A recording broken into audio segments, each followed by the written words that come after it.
Архангельскую мы выдули, пока вы ждали. Так было прекрасно.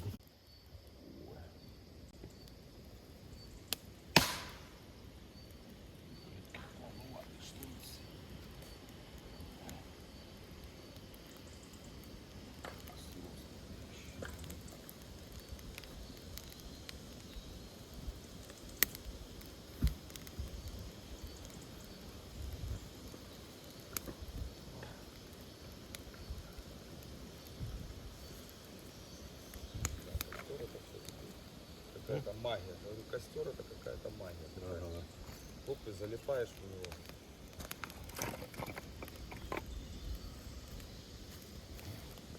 Ну да, сейчас чай выпьем и в котле будем макароны туда бодяжить.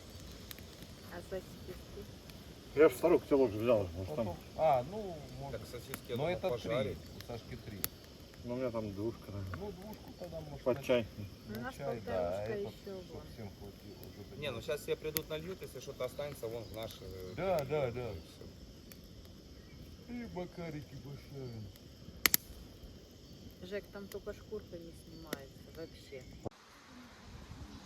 Там, кстати, Маргарита мне писала, она нашла где-то на ВП, по-моему, спальник, что-то 1500. Полтора набивки там, то есть вот на лето вообще в огонь. Цена приятная. Это полтора это вес? Нет, 1600 цена и что-то он весит около килограмма.